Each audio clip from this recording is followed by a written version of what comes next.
Hello all, எல்லோரும் எப்படி இருக்கீங்க? Welcome to Pappu streets. இன்றைக்கி நான் மில்லட் கொள்ளு ரசம் செஞ்சேன். அதோட ரெசிபி ஷேர் பண்ணுறேன். இதில் வந்து வரகரிசி சேர்த்துருக்கேன், கொள்ளு சேர்த்துருக்கேன், நெல்லிக்காய் சேர்த்துருக்கேன். இது வந்து ரொம்பவே ஹெல்த்தியான ரெசிபி. எப்படி பண்ணுறதுன்னு பார்த்துடலாமா?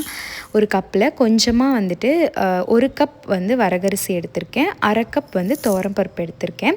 அதை நல்லா வாஷ் பண்ணிவிட்டு ஒரு 1/2 அன் ஹவர் வந்துட்டு ஊற வச்சுக்கோங்க, இருக்கட்டும். இப்போ ரசம் பொடி அரைக்க போகிறோம். ஒரு கடாயில் ஒரு 3 ஸ்பூன் கொள்ளு போட்டு அது வந்து அதுலேருந்து ஆயில் ரிலீஸ் ஆகணும், நல்லா செவந்து வாசனை வரும், அந்த அளவுக்கு வறுத்து ஒரு பிளேட்டில் ஆற வச்சுருங்க. இப்போ அதே கடாயில் 2 ஸ்பூன் மிளகு சேர்த்துருக்கேன், 1 ஸ்பூன் வந்து சீரகம் சேர்த்துருக்கேன், அது கூடவே ஒரு 1/2 ஸ்பூன் மல்லி சேர்த்துருக்கேன், 4-5 பல் பூண்டு, உரிச்ச பூண்டு சேர்த்துருக்கேன். அதுக்கப்புறம் ஒரு 1.5 வரமிளகா கிட்ட சேர்த்துருக்கேன். இந்த இடத்துல கட்டி பெருங்காயம் இருந்தால் நீங்கள் சேர்த்துக்கலாம், பட் நான் லாஸ்ட்டில் பெருங்காயத்தூளாக வந்துட்டு ஆட் பண்ணிப்பேன். இதையுமே நல்ல மணம் வர வரைக்கும், செவக்கிற வரைக்கும் வறுத்துட்டு அந்த கொள்ளோடு சேர்த்து ஆறுனதுக்கப்புறம் அரைச்சி வச்சுக்கோங்க, பொடியாக கொரன்னு இருக்கட்டும். இப்போது நான் நெல்லிக்காவை வந்துட்டு அந்த நெல்லிக்காயிலே கோடு இருக்கும் இல்லையா, அதில் வந்து லைட்டாக ஸ்ப்ளிட் பண்ணி எடுத்து வச்சுக்கிறேன். இப்போ ஒரு குக்கரில் நம்ம வச்சுருக்க வரகரிசி அண்ட் பருப்பு அதை வந்து ஆட் பண்ணிக்கோங்க.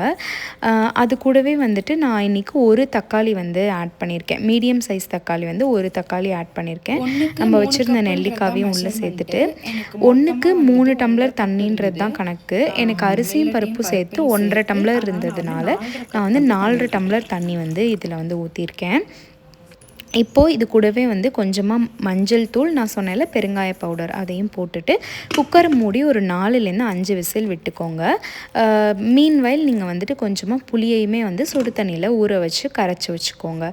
இப்போ விசில் போனதுக்கப்புறம் பார்த்திங்கன்னா சூப்பராக வெந்திருக்கும். அதில் உள்ள நெல்லிக்காயை மட்டும் எடுத்துட்டு தக்காளி உருவமே தெரியக்கூடாது, அந்தளவுக்கு நல்லா மசிச்சுக்கோங்க.